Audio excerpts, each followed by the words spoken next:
Kaixo eta ongi etorriak gaurko saiora. Gaurkoan, zazpiterdiko kide den Peio Gutierrezekin hitz egingo dugu, eta ondoren Amaia Elizagoien ipuin kontalaria etorriko da gure platora. Hala ere, lehenago has gaitezen betiko edukiekin. Ikusitzagun gaurko efemerideak. 1976ko urriaren 20ean, Maradona futbolean estreinatu zen.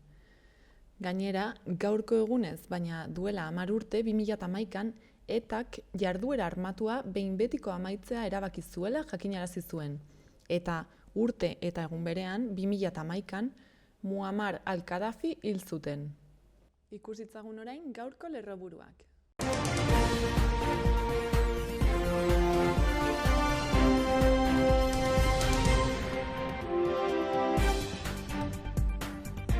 Arratsaldeon eta ongi etorri bertan berri albistegira, hauek dira Iruña herriak eta Nafarroak utzitako albiste nagusienak. Nafarroko gobernuak atzerritarren aholkularitza zerbitzua indartu du. Irujo kontseilariak Plazaolako bide berdearen segurtasuna hobetzeko lekun berrin egiten ari diren lanak bisitatu ditu. Bideo-jokoei eta sorkuntza digitalari buruzko Nafarroko lehen jardunaldiek sektorearen egungo egoera aztertuko dute. Iruñeko udalak kultura ezberdinen arteko elkar bizitzari buruzko inkestan parte hartzera animatzen du, zeina dagoeneko 700 persona baino gehiagok bete baituten. Lezkairuko udal futbol zelaiaren alboko armaila estaltzen amaitu dute eta 432 eserleku ditu. Alan Bek gazte migratzaileak hartzeko eta prestatzeko bulego bat Iruñan. Mugaz gaindiko 70 lankidetza proiektuko emaitzak erakutsiko dituzte Baluarten urriaren 28an eta 29an. Euskararen bigarren plan estrategiko herritarren ekarpenei irekia. Landa-garapeneko departamentuak emakumeek landa ingurumenean egin duten lana zabaltzeko eta ikusarazteko kanpaina bat abiarazi du, mini dokumental baten bidez.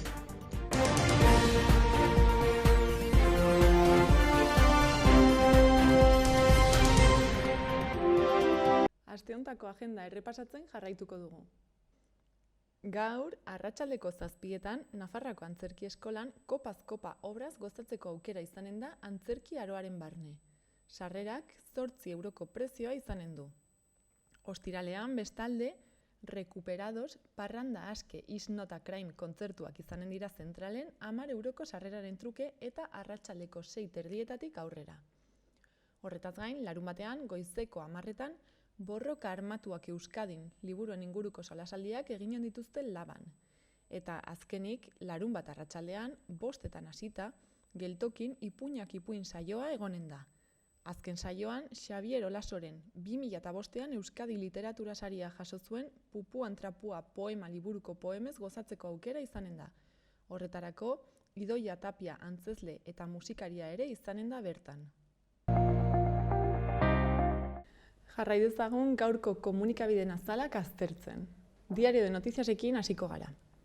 Titularra, osasun mentalera bideratutako 30 urtetik berako 4 pertsonatik 3 tratamendua behar dutela da.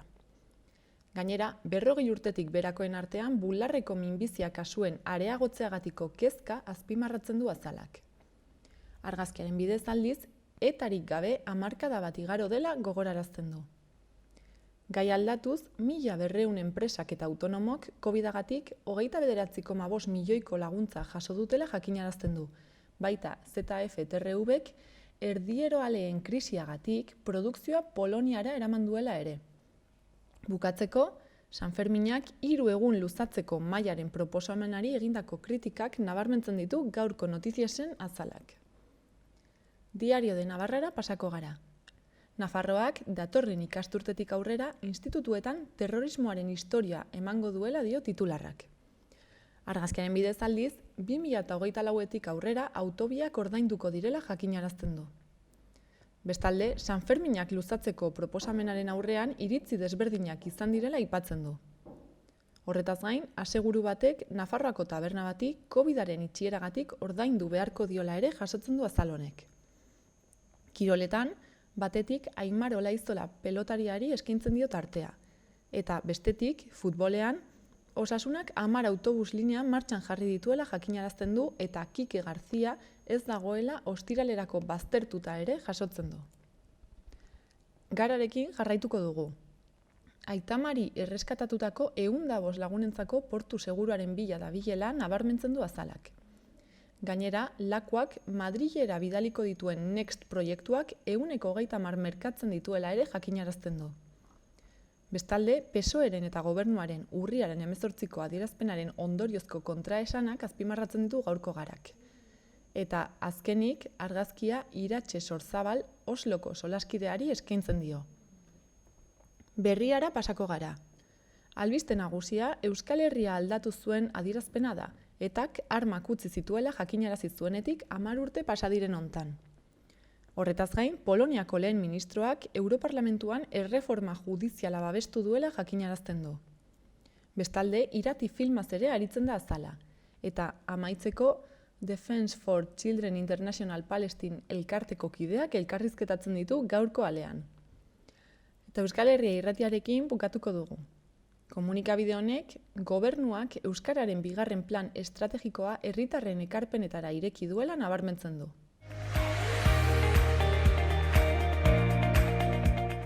Joan gaitezen orain, gaurko eta biharko eguraldien iragarpenekin. Gaur, eguraldia aldatzen joango da arratsaldean. Goizean, hego-haize biziarekin jarraituko dugu, eta zeruan traba handirik egingo ez duten erdimailako hodei eta goi-hodei fin batzuk agertuko dira. Temperatura sasoirako altua izango da, baina maksimoak apur bat jaitsiko dira iparraldean. Arratsaldean, haizeak mendebal ipar-mendebaldera egingo du, eta behe-hodeiak ugaritu egingo dira. Egunaren amaieran giroa freskatuko du.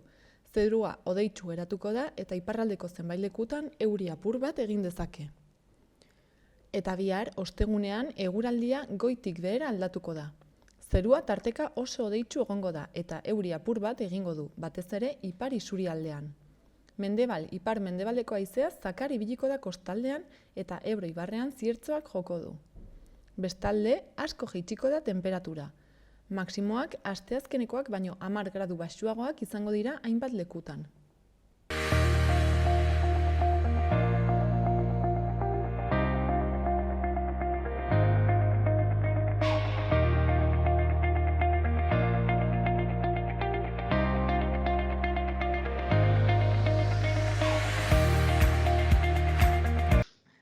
Kaixo, Peio, zer moduz?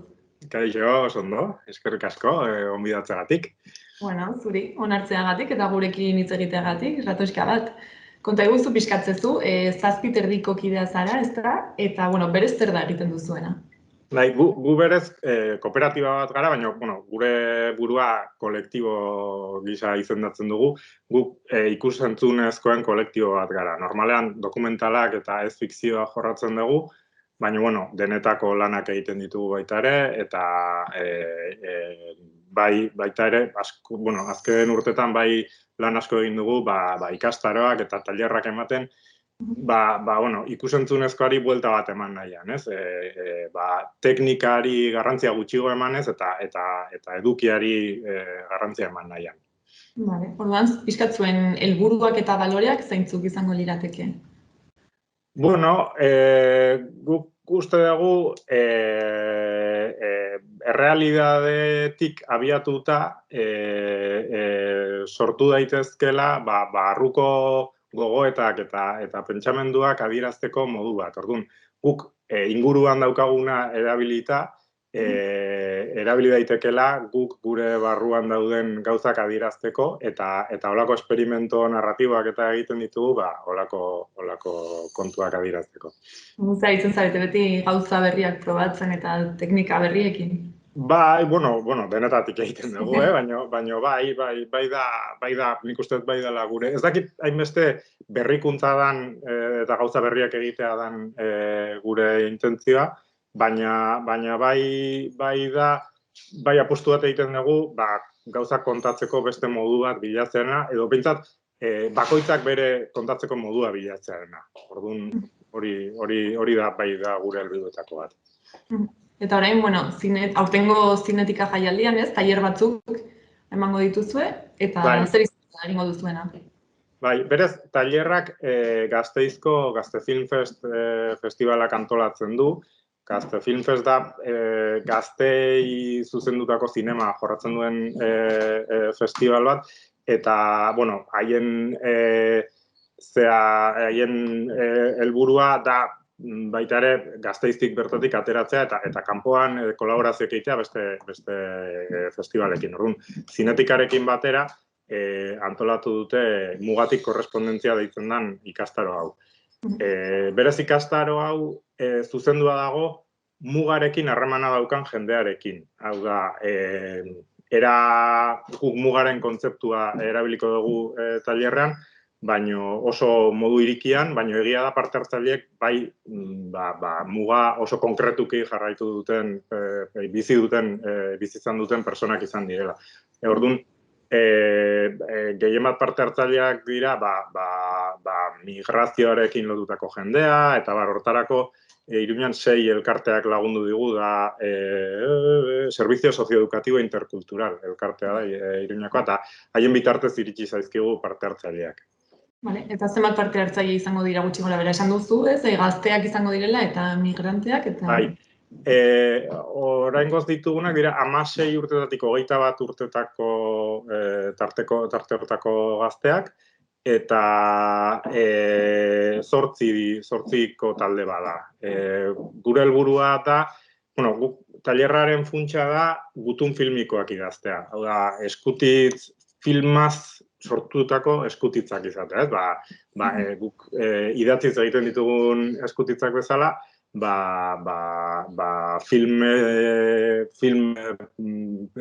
prozesu bat erabiliz idatzi daitezke baita ere eskutitzoiek.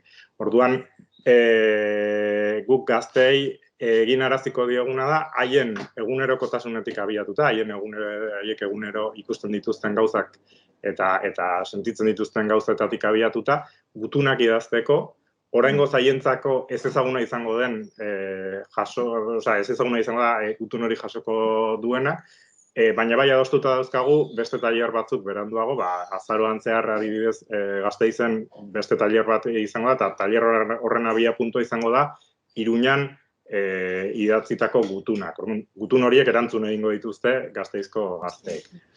Orduan, berez, gaia bai izango da mugaren gaia, baina bai nahi duguna da gai horretatik abiatuta terreno personal batera gora edo intimo batera gora iristea. Bakoitzak bere gogoetak egitea, bere pentsamenduak adieraztea, bere sentimenduak adieraztea gutun horiek egiterakoan. Inguruan daukan egunerokotasuna erabiliz.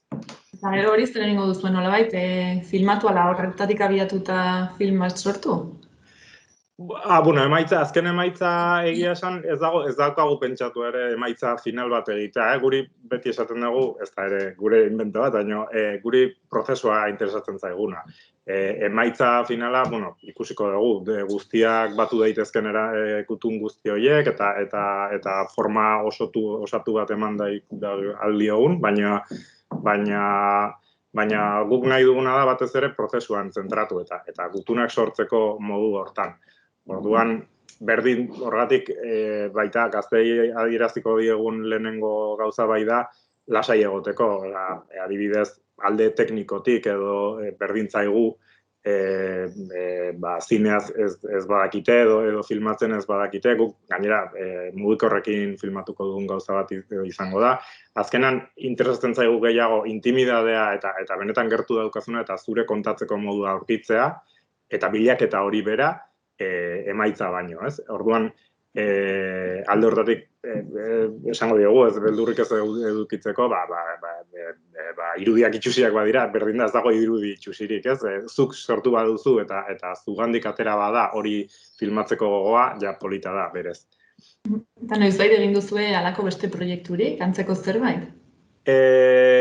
Antzeko zerbait sortu genuen baita ere Gazte Film Festekin batera, Gasteizen, hor egon ginen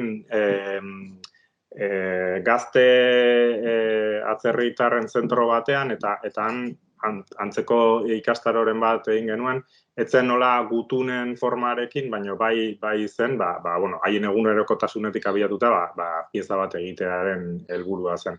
Eta oso gauza interesgarria izan zen, eta nik esango nuke gaina horren ondorioa dela orain egiten dugun tailerra, ez? Pixkat tailerra horri forma pixkat aldatuta, baina bai horren ondorioa dela. Eta zein da pixkat tailer hauen helburua, eta ez parte hartzaileek ze jasotzen dute honetatik? Hombre, gu beti badago gauza bat esaten dana, eta guri ez zaiguna gehiago gustatzen, eta da haiei ahotsa ematea, eta guk uste dugu ahotsa badutela parte hartzaileek eta ahots hori badaukatela, baina igual ez daukatena da belarri bat haien ahotsa entzungo duena, ez? Orduan, egia da, zinetika bezalako jaialdi batean nolako zerbait egiteak belarria jartzen dizkiola, ez?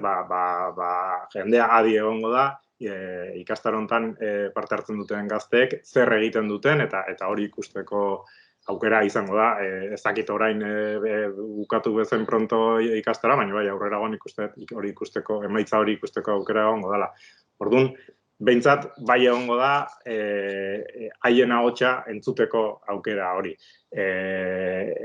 Eta askotan da realidade bat, migrazioarekin lotutako gazte hauek askotan realidade bada gu beste ongatik igual urrun gelditu daitekena edo batzutan entzungor egiten duguna, ez? Eta aukera izango dute haien egunerokotasun hori kontatzeko eta haien bizipena kontatzeko.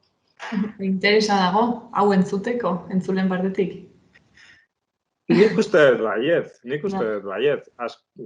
Askotan egia da berriak eta asko hitz egiten da gai honi buruz, eta gaur orain berrietan entzun dut Aita Mari Itsasontzia jaso dituela ez dakitzen bat migrante, eta baina beti berriak ere oso modu katastrofistan eta kontatzen dira, eta guk igual beste modu batean kontatu nahi dugu, ez? Kontatu nahi dugu, hemen bizi den gazte migrante batek ze pentsatzen duen guri buruz, adibidez, edo gure realidadeari buruz, ze egunerokotasun saltasun txikiak zeintzu diren haienak, eta ere dramatismoak kenduta, ez? Egunerokotasunetik abiatuta. Zen norberak ez eskutitz horretan nahi duena kontatu dezake, emango dizkiezue pauta batzuk, ala... Guk bai hasieran dinamika batzuk sortuko ditugu, batez ere barruan dagoena adierazi ahal izateko, batzutan lehenengo pauso hori izaten da zailena, ez? Nola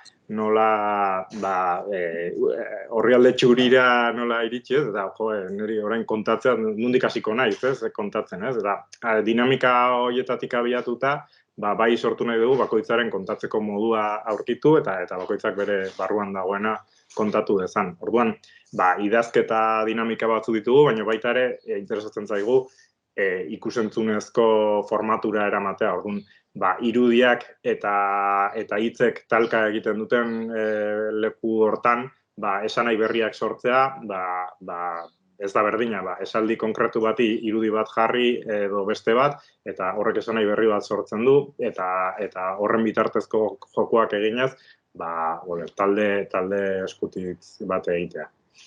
Aipatu duzu ez, Gasteizen antzeko proiektu bat egin zenutela, eta nolakoa izan zen horren balorazioa? Oso balorazio ona izan genuen. Egia da, Gasteizko taldean komplikatua dela alde administratiboki. Adingabekoak izan da, tutelatuak dira, Arabako Foru Aldundiak kudeatzen du haien tutoretza, orduan hori argitara ematea eta komplikatuagoa da, baina egia da oso harrera ona izan zuela, eta hori ikusteko aukera izan zen, eta, de hecho, egon da internazionalki jaialdiren batean ibili da, eta maitza, nik uste oso balioagarria delako, formatu desberdin bateko olako ikusentzunezko pieza bat ikustea. Egia da ere, oso ohituta gaude beti olako piezak ikusten beti oso formatu, erreportai formatuan, ez? Eta, de hecho, ikasleentzat askotan haien lehenengo jarrera izaten da, kamera bat aurrean dutenean, da haiek kontatzea, haien migrazio bidaia edo haien egoera nola den, baina oso modu erreportai moduan, ez? Elkarrizketatu bat izango balitz zela. Eta guk hortatik atera nahi dugu ere, bai.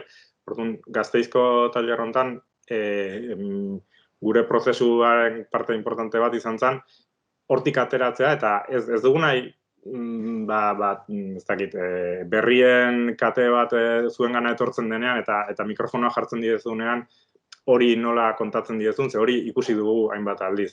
Nahi duguna da, zuek benetan, zuek kontatzeko modua aurkitzea, eta zuek kontatzea nahi duzuena, eta zuei ze interes dituzuen, eta benetazko zuen barrua adierazi izatea. Orduan, alde hortatik oso harrera ona izan zuen, ikuspuntu oso desberdin bat ematen zuelako. Haientzako ere berria izango zen, eta agian ez zuten oso ongi jakingo nondik jo edo zer egin.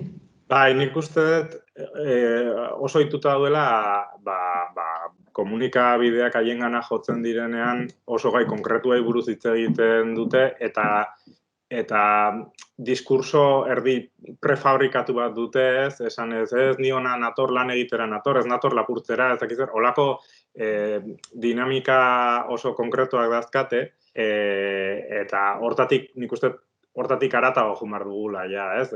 Hori oso ikusi daukagu, badakigu guzti hori, eta nahi duguna da, benetan zuen barrenean, zuen bihotzean zer dagoen, eta hori modu poetiko batean kontatu alizatea.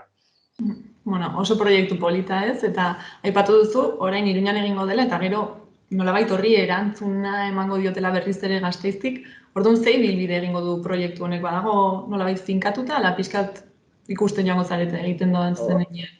Bai, ideia bai da gutun trukaketa kate bat egitea, hau da, orain Iruñakoek idatzitako gutuna, lehenengo pausua Iruñakoek emango dute. Baina Iruñakoek egingo duten gutuna, 8 dira, 8 gutun idatziko dira, bakoitzak bere gutun propia egingo du, naiz eta igual era kolektiboan landuko ditugu, bakoitzak ez zer esaten duen, eta montajea ere binakako taldetan egingo dute, baina bakoitzak bai sortuko du gutun propio bat. Orduan, 8 gutun horiek, beste 8 parte hartzailei iritsiko zaizkie Gasteizen, eta erantzun bezala, bigarren gutun bat idatziko du 8 horietako bakoitzak. Baina erantzun hori ez zaie iritsiko Iruñakoi, baizik eta beste gazte batzuei iritsiko zaien, naiz eta Iruñakoek ikusteko aukera izango duten, noski, baina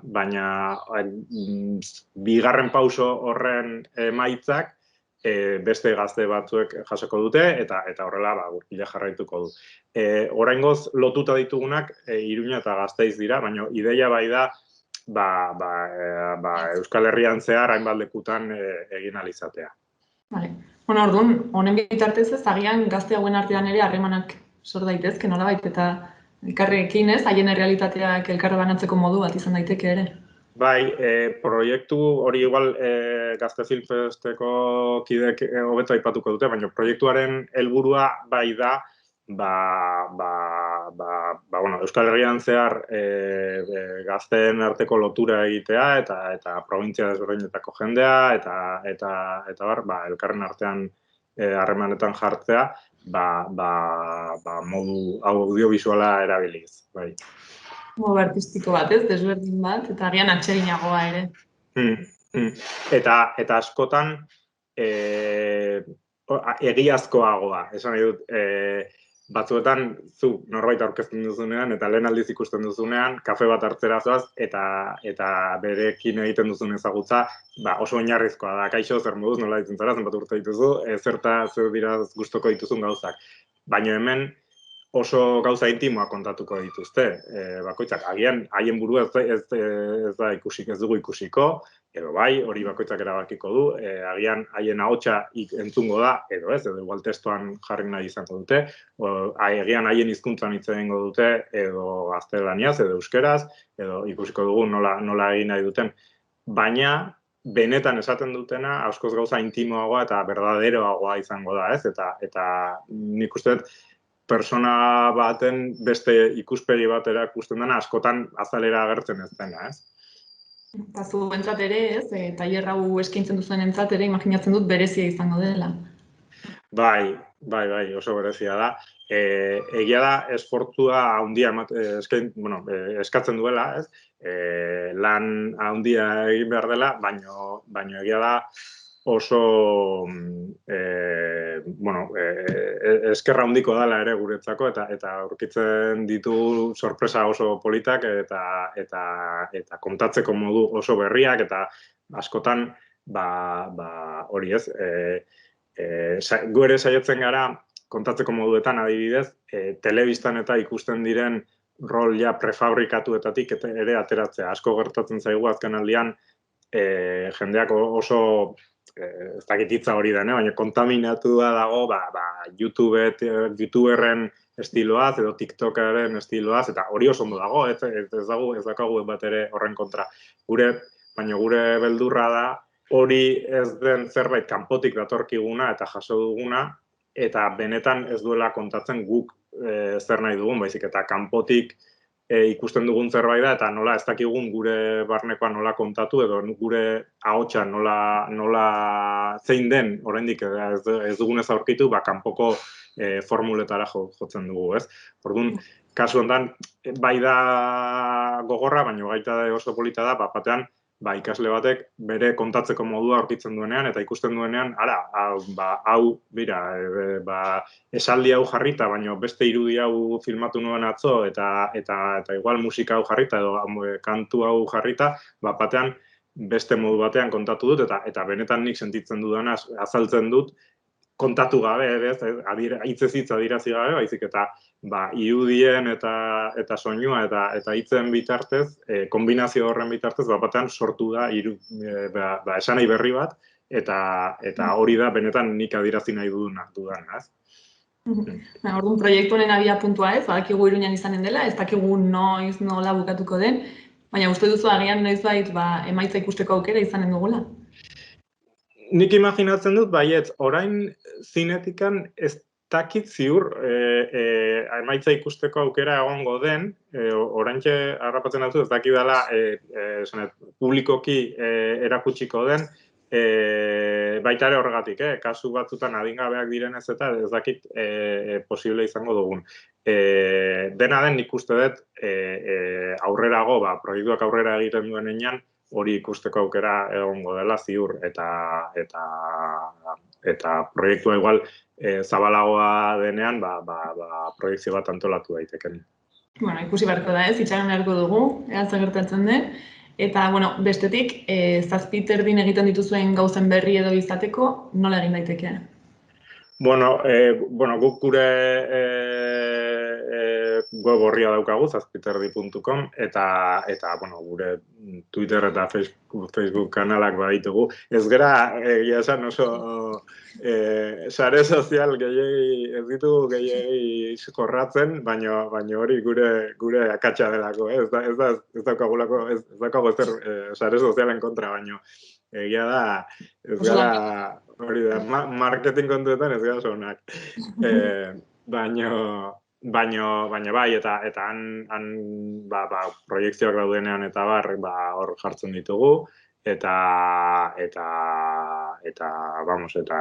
imaginatzen dut, gainera, kasu konkreto honetan, zinetikaren bitartez ere bai, aditzera emango dela holako proiektzio bat egoten denean, eta Bale, primeran. Ez dakit agian, amaitzeko, ez, nik uste dut nahiko argi gelditu dela proiektuaren nondik norakoa, ea zerbait faltatu izan den, aipatzeko, ala bestela, zen mezurekin bukatzea gustatuko litzaizuken.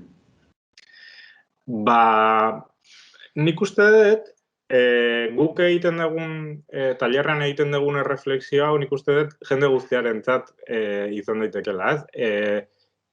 Nik uste dut, tailerraren mezu nagusienetako bat da, edonork bilatu dezakela bere kontatzeko modua, ez?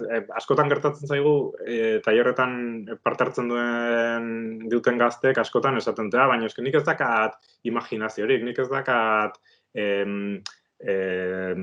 jakintza edo ze artistikorik, ez? Ez dakat bokazio artistikorik, eta nik uste hori Ez dela guztiz egia. Nik uste bakoitzak daukala bere ahotsa barruan, baina oraindik ez dugu aurkitu ahots hori kontatzeko modua. Batzuentzat idazketa izango da, beste batzuetan marrazkiak, beste batzuentzat ikusentzunezkoak eta baina beti denek daukagu zerbait kontatzeko eta denek daukagu gure inguruan gertatzen denari buruzko erreflexio bat, eta hori aurkitu egin behar dugu, eta nire ustez oso importantea da guretzat, eta baita ere gure ingurua ulertzeko modu bat dela, eta denok egin behar dugun erreflexio bat dela hori.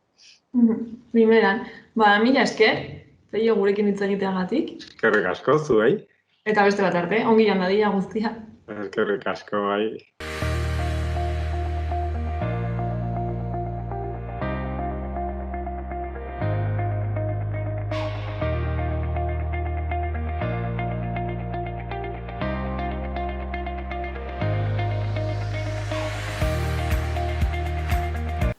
Udalerrietako albistetara pasako gara.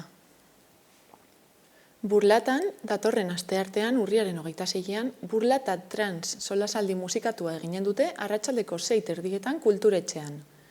Bestalde, tokiko merkataritza suspertzeko bonuen kanpaina gaur abiatu da. Bonuak bonosburladaburlata.com webgunean eskuratu ahal izango dira, eta atxikitako establezimenduetan trukatu ahal izango dira 2021ko urriaren 20tik, gaurtik, abenduaren 19 bitartean, biak barne. 18 urtetik gorako pertsona bakoitzak 3 bonu erosi ahal izango ditu gehienez. Hala ere, abenduaren batean bonuak erosteko geratzen badira, mugarik gabe erosi ahal izango dira. Guztira, 7.420 bonu jarriko dituzte salgai, 25 euroko balioarekin eta erosteko kostua 15 eurokoa izango da. Horretaz gain, urri osoan zehar eta udazken solidarioaren jardunaldien barruan, Afrotopia erakusketa bisitatzeko aukera izanen da kulturetxean. Felwin Sarr idazle, ekonomilari eta musikari senegaldarrak Afrotopia terminoa sortu zuen 2016an. Bere liburuan, Kasa Afrikako saiakera bildumaren parte dena, Afrikar kontinenteari begiratzeko modu berri bat proposatzen du, kontinenteko autore askok eskatzen duten deskolonizazio mental horren alde eginez. Erakusketa, Afrikako 35 argazkilari gaztek azerkak antolatutako 3 tailerretan egindako lanen aukeraketa da. Argazkien bidez, artista hauek Afrikako utopia propio honi buruzko hausnarketak islatzen dituzte. Gainera, udazken solidarioaren barne kokatuta ere, gaur Gurunbe, Canciones de tu memoria negra film dokumentala proiektatuko dute arratsaldeko 7:30. Espainiako esklabotzaz eta herri kulturan geratu den ondareaz hitz egiten duen film dokumentala hain zuzen. Gai aldatuz, bihar podcast ikastaroa egingo dute DJ Makalarekin Gaztelekun arratsaldeko 5:30tik 7:30 barkatu doain eta euskaraz. Izen emateak sarean euskaraz webgunean egin beharko dira. Ikastaroak podcast bat sortu, grabatu, editatu eta zabaltzeko oinarrizko ezagutza eskainiko du. Bihar ere gainera, liburutegiaren eguna ospatzeko, Loperuzita ikaperulobo txotxongilo saioa egingo dute gaztelaniaz arratsaldeko 6etan aur liburutegian doako sarrerarekin. Ostiralela pasatuz, Momentos Meraki dantza ikuskizuna izanen da arratsaldeko 8etan kulturetxean, eta sarrerek 15 euroko prezioa dute aurretik eta 18 eurokoa lehiatilan bertan. Eta burlatarekin bukatzeko, asteburuan zehar, ostiraletik igandera, azoka solidarioa eginen dute San Juan Bataiatzailearen parrokiako lokalean. Goizetan, 10:30 ordu bat aterditara egonen da zabalik, eta arratsaldetan 5:00 8:00. Burlatako eta Iruñerriko saltokiek eta establezimenduek besteak beste doan emandako arropa, liburu, oinetako eta abarrekin osatutako azokaren helburua dirua biltzea da Karitasen harrerara joaten diren Burlatako pertsona behartsuenei laguntzeko. Eta Iruñean, Lezkairuko udal futbol zelaiaren alboko armaia estaltzen amaitu dute, eta 432 eserleku ditu. Obrak 2 fasetan gauzatu dira, eta aurrekontuak guztira 350.000 euro inguru jo du. Lezkairuko udalaren futbol zelaian hainbat kategoriatako 40 talde baino gehiago aritzen dira, futbol 8tik erregional preferenteraino. Bertan, 6 klubek jokatzen dituzte haien partiduak. Lezkairu, Mendillorri, Soto y Barboso, Eskolapios, Liceo Monjardin eta modu ez egonkorrean CD Rotxa. Eta hori ez gain, baita 5 Kostrofeoko 4 taldek ere. Halaber, Coworkers programako futbol jarduera egiteko instalazio horiek erabiltzen dira. Futbol zelaiaren okupazioa oso altua da. Astelehenetik ostiralera taldeen entrenamenduak izaten dira ordutegi jarraituan. Eta asteburuetan, hainbat txapelketetarako programatutako partiduak goizeko 9:30 gaueko 9:00. Eta horretaz gain, gai aldatuz, urriaren 29an amaituko da epea Iruñean bizi direnek hiriko bizitzari eta kulturarteko bizikidetzari buruz duten iritzia ezagutzeko udalak prestatu duen inkesta betetzeko. Iruñeko gizartea osatzen duten kultura ezberdinen arteko bizikidetza maila eta haren kalitatea ezagutzeko diagnostikoaren parte gisa. Inkesta hau 10 minututan erantzuten da, eta online, telefonoz edo aurrez aurre egin daiteke. Iruñean bizi diren nazioko edo nazioarteko edozein jatorritako 18 urtetik gorako pertsonek bete dezakete. Gaztelaniaz, euskaraz, ingelesez eta frantsesez erantzuteko aukera dago.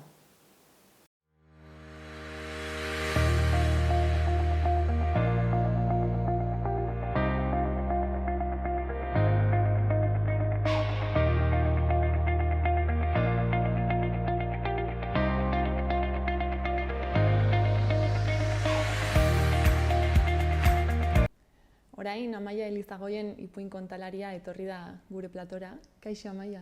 Kaixo Maite, zer moduz? Ongi, tazu? Ongi. Bueno, gaurkoan etorri zara, ez? Ipuingarria izango da jardunaldiei buruz hitz egitera. Ez dakit jardunaldiak zehazki den hitz egokia, baina... Bai, liburuaren festa bezala izendatu dugu guk, baina bai, azaroak 4-7 ospatuko dugu Iruñako bai geltokin eta bai Kondestablen. Eta hori aurkeztera etorri nahi zai. Bueno, eta konta iguzu pixka bat, ez? 4 egun horietan zer egongo da Iruñean? Bueno, 4 egun horietan aukera edukiko dugu haur eta gazte literaturarekin konektatzeko, ez? Eta horretarako hainbat profesional hurbilduko dira gugana, eta kontaketak, tailerrak, liburu aurkezpenak, denetatik egonen da, ez? Eta uste dut aukera egonen dela liburuetaz gozatzeko, eta baita liburuaren bueltan dabiltzan hainbat profesional ezagutu edo haiekin disfrutatzeko eta momentu polit batzuk pasatzeko. Eta beti ere guzti hau euskaraz izanen da, ez? Bai, azkenean Karrikiri elkartetik sortutako proiektu bat da, eta Karrikiriren oinarrietako bat euskara sustatzea da, ez? Eta batez ere Iruñerrian eta Nafarroan. Eta pixkat ildo hortatik egin dugu gaurkoa ere, eta ospatuko dugun jaialdi hau, ez? Eta azkenean badagon hizkuntza ezberdin bakarra edo zein hizkuntza izanen da. Horren presentziara edukiko dugu jaialdian, baina bertze guztia euskaraz izanen da, bai.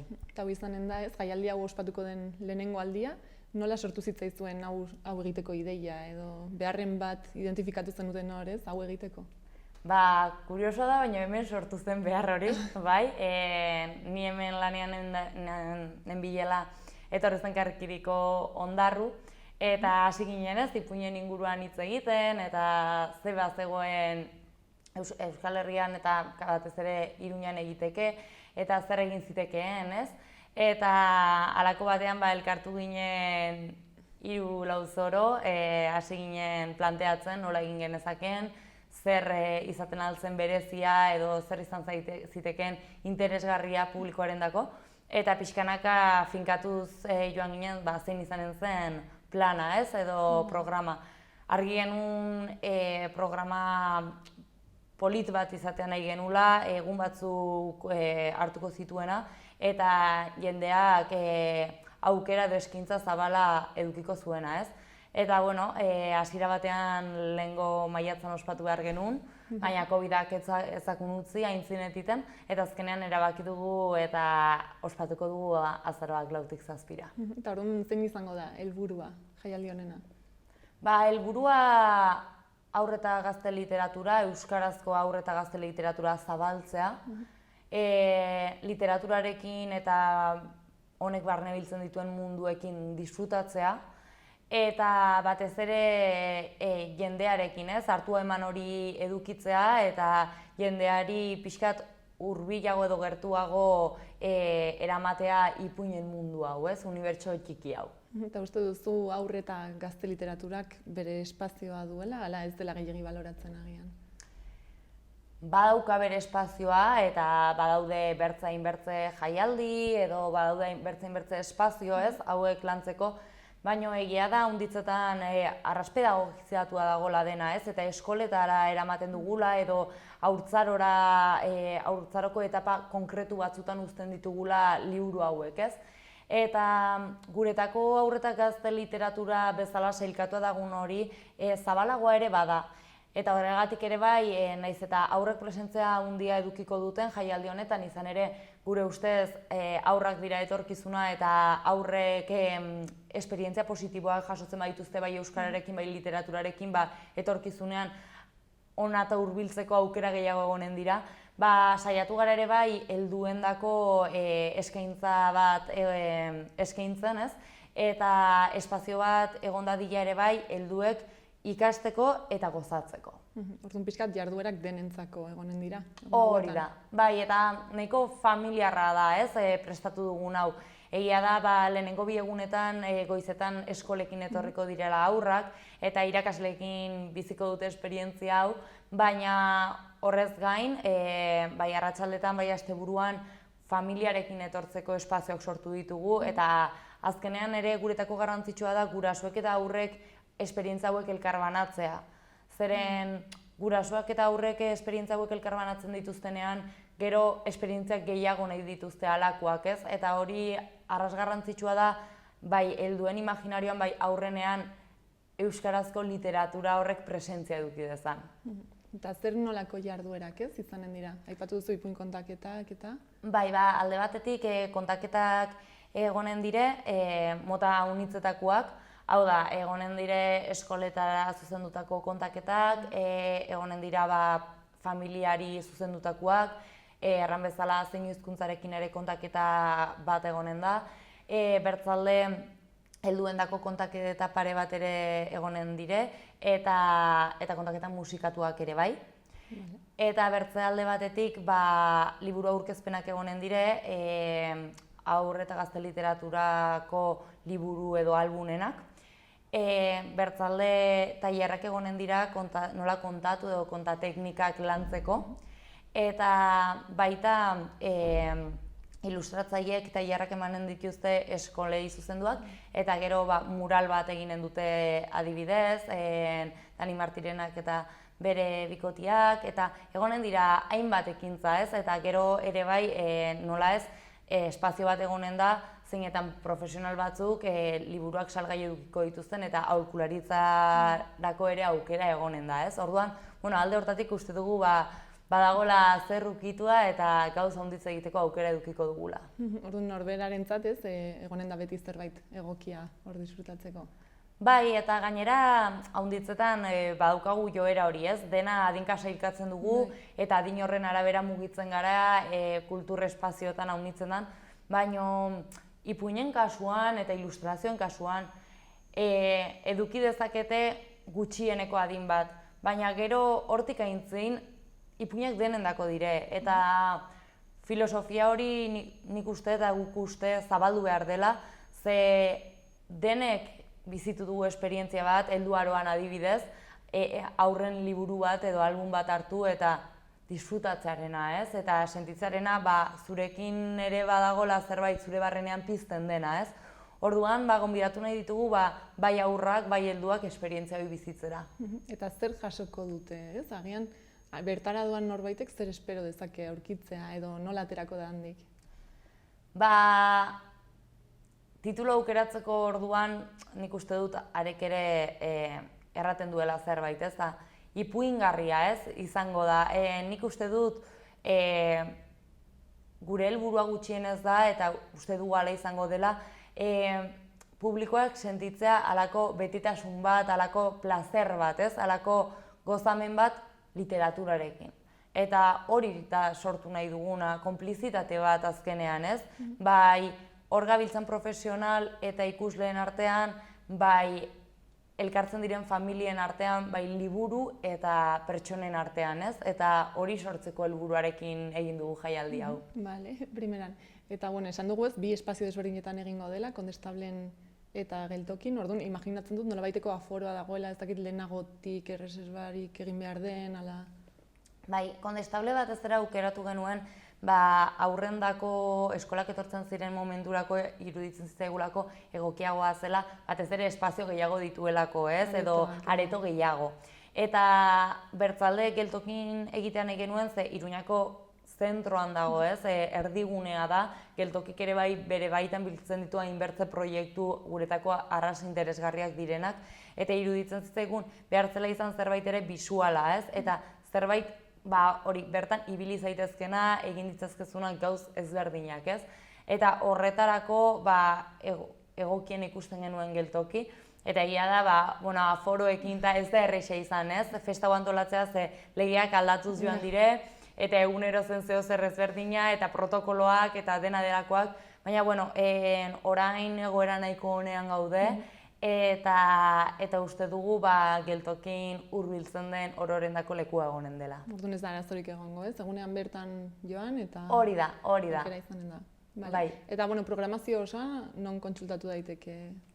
Programazioa kontsultatzeko biderik errexenak Karrikiriko sare sozialak bisitatzea, edo bertzela karrikiri.eus beraien webgunean sartu eta bertan topatuko duzue informazio guztia.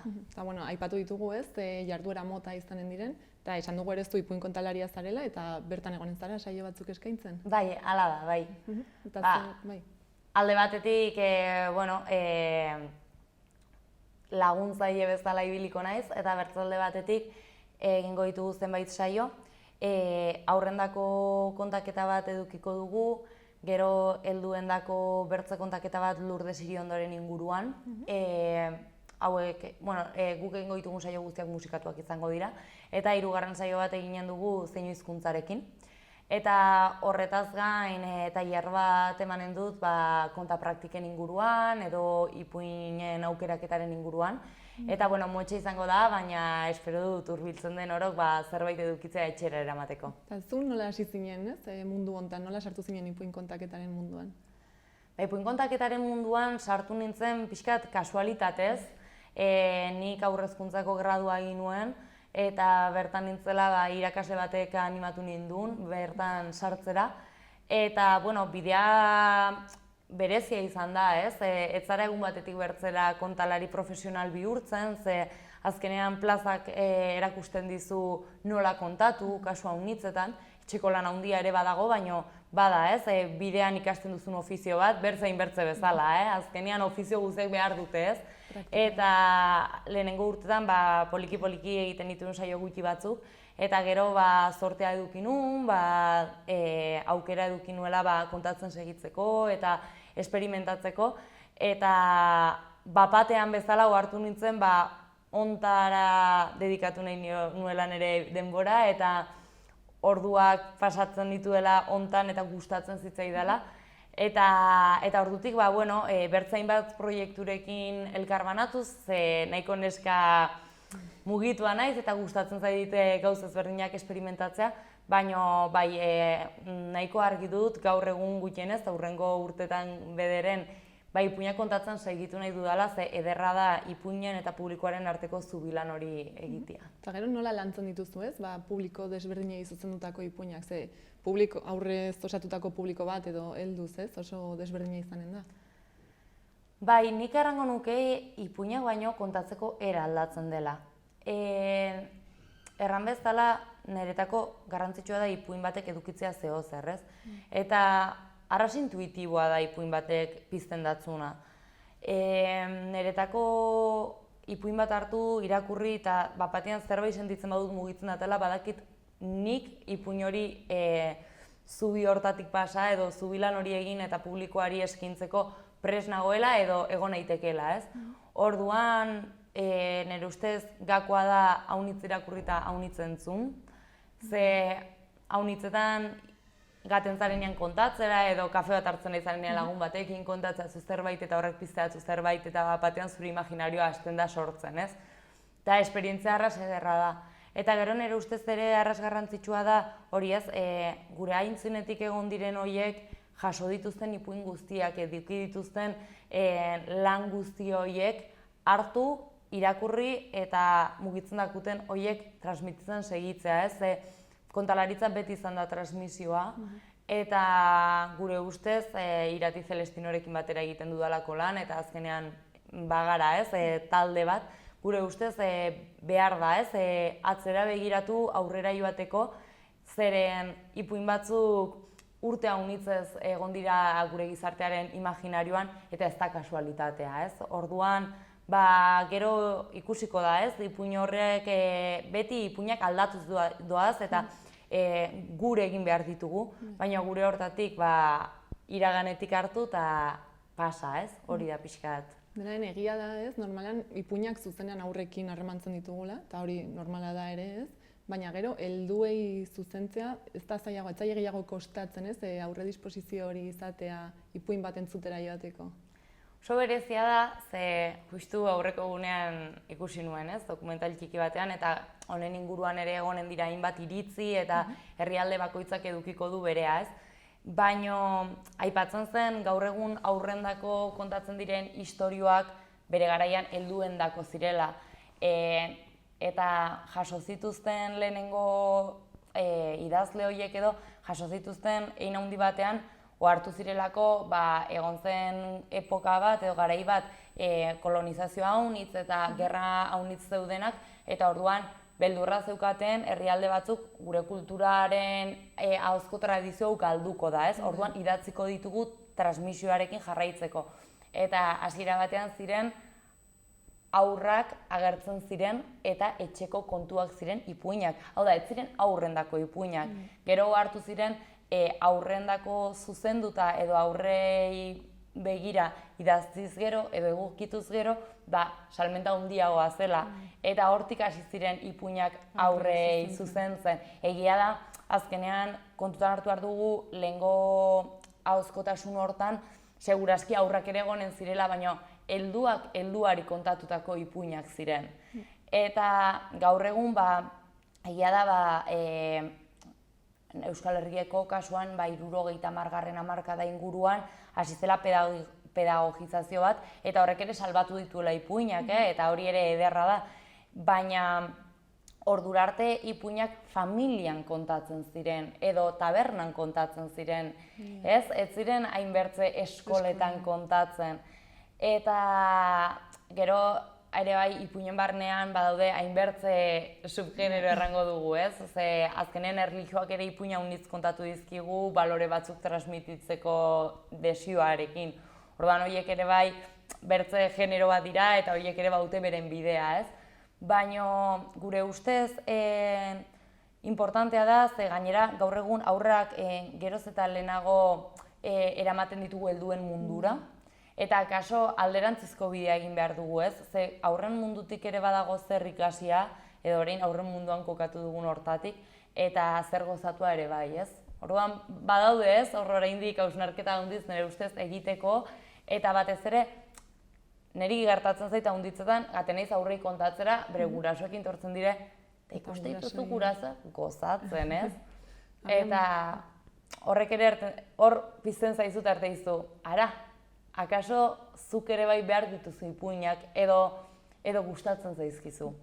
Ez agian ahaztua dugu edo ez gara inkonstiente, baina gero behin entzun da sartzen gara, ez, berriz mundu hortan. Bai, eta helduen kontaketan egia da guk kontatzerako orduan, akaso bertze seriotasun batetik kontatzen ditugula edo saiatzen zara publikoarekin konektatzen komunean edukitzen aldituzun esperientzia horietatik, ez? Eta aurkezten dituzunean pertsonaiak hitz egiten diezu edo saiatzen zara pertsonaia horiekin identifikatu ez baldin bada, identifikatzen haien inguruan, ze azkenean pertsonaiek badituzte ezaugarri batzuk gizakiok baditugunak, ez? Eta ezberdinak gara denak denen artean, baina ez hain indiferente. Orduan badago nik uste dut bertze konexio bat. Eta egia da helduekin akaso eramaten aldituzula hausnarketak bertze puntu batera, edo kontatzen aldituzula istorio batzuk akaso aurrekin bizi diren garaiagatik ez dutenak hain ongi funtzionatzen ez daukate gaitasunik hausnarketa hori egiteko, ipuin hau kontatzen ari naiz, baina ipuin hau 1970an idatzi zen, eta aldaketa bat dago gizartean noski, baina nik eraman nahi zaitut 1970era ratutxo batez, ez? Eta kaso, aurrekin bertze modu batean egiten duzu, edo fantasiosoagoa izan daiteke, baina, bueno, hala ere errandakoa, nik uste dut, batez ere garrantzitsuena da, aurrekin, hizkuntza zaintzia, ez transgreditzea aurra, eta batez ere bere adinaren arabera jakitea zer kontatu dezakezun eta zer ez. Baina hortik aintzin, dena da kontagarri. Eta, bueno, aipatu dugu ere, ez, zeinu hizkuntzan egingo duzuela kontaketa bat. Hori nahiko berezia da, ez? Ez da oso ohikoa, agian orain arte, orain... Bai, bueno, nik ezagutu nuen interprete bat duela dagoeneko urte haunitz, eta batean ohartu nintzen ze gizartetik kanpo uzten dugun komunitate hori, ez? Eta orduan hitz egin nuen berarekin eta komentatu nion kaso zer egin genezakela elkarrekin. Eta webgunean badago, ez, informazioa eta hori, baina oso kontaketa gutxi mugitzen dire zeinu hizkuntzarekin. Eta nik uste dut komunitateari ere kostatzen zaiola ze oso baztertu egon da urte haunitzetan, ez, orduan hurbiltzea. Eta guretako normalizatu beharra den zerbait da. Hau da, ipuinak denendako dire, eta ez ipuinak bakarrik. Eta haunitzetan gaur egun lan egiten dugu, ni hasi nintzen neska honek badauka talde bat, Eskuaire izena du, eta Euskal Herri mailan batez ere Euskadin egiten dute lan. Eta haunitzetan komentatzen genuen, ez? Ze gutxi kostatzen altzaion batez ere telebista koxkor bati interprete bat ondoan jartzea, eta ze alegin gutxi egiten den, ze noiz ikuste ditugu interpreteak bozketak direnean, edo halako momentu puntualetan, ez, konkretutan. Eta, gure ustez, presentzia hori ez bakarrik dudigabe eta garrantzitsuena komunikatiboki pertsona batzui heltzeko, baizik eta jendeak ere kontzientzia hori hartzeko, ez? Badaudela gorrak diren pertsonak, eta haiek ere badaukatela gure eskubide berdinak informazioa jaso, ipuinetaz gozatu eta esperientzia horiek bizitzeko. Orduan ez, asko eskertuko dute ere, haiek halako aukera bat izatea, normalan ez dituztenak izaten, ez? Bai, nik uste baietz, erran bezala, uste dut oraindik zor diegula, ezagit duelo txiki bat edo, baino haiendako arras gogorra izan da urte handitzez, haien gizartean eduki duten kokapena zehazkenean, kontutan hartu medikura joateko 1000 gauzetarako interprete batekin joan behar direla eta ez da erresa, eta kasu handitzetan eskolan klase batean daude zeinetan beren ikasleek edo ikaslagunek ez duten hizkuntza bera konpartitzen, ez? Eta hor badago sisteman arazo bat.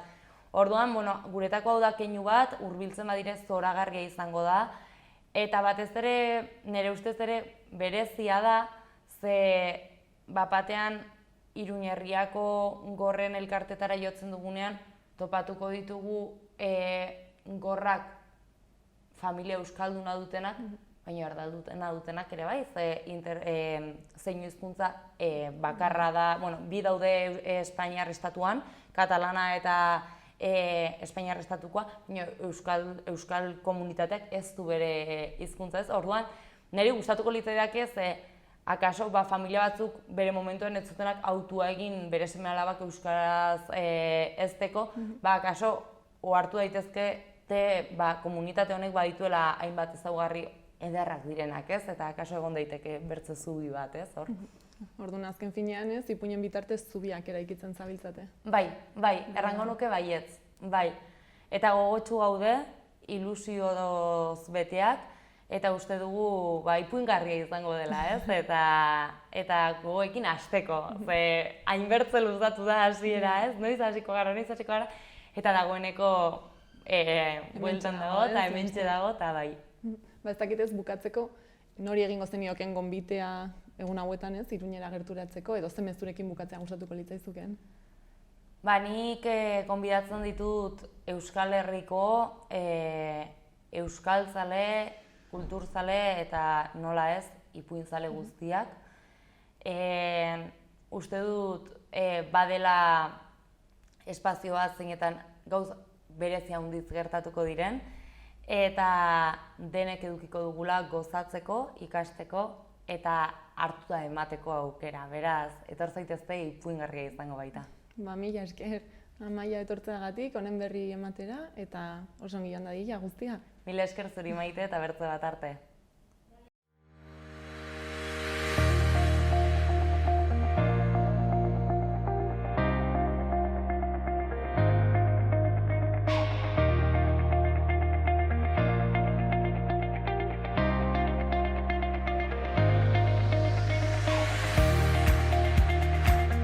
Beno gaurkoz hau izan da guztia. Orain, saioarekin bukatzeko ipuinen festako aurkezpen bideoarekin utziko zaituztegu. Mila esker oregoteagatik eta bihar arte. Behar bada galdetuko duzu, zer da ipuingarria? Zerk izan behar du ipuingarri? Liburuaren jaia dugu hori, ipuinak hau eta belarriz belarri mugitu nahi ditugu. Eta asmo horrekin, haur eta gazte literaturarentzako unibertso txiki bat sortu dugu Iruñako Alde Zaharrean. Ipuinekin amesten duzuenok, Ipuinekin bizi zaretenok, jakin mina duzuenok, guztio gonbidatzen zaituztegu parte hartzera. liburuak esaldietatik eta marrazkietatik harago doaz. Bidaiak dira, Mundua eta jendea ulertzeko formulak. eta partekatzen direnean, Esperientzia kolektibo berdingabea da. guk zuekin ospatu nahi dugu ipuinaren jaia. Eta azaroaren 4tik 7 11 aukera izango ditugu. Tailerrak, Kontaketak, liburu aurkezpenak aholkularitza, eta sorpresa ugari. badator udazkena. Eta harekin liburuaren jaia zatoz ipuingarria izango da.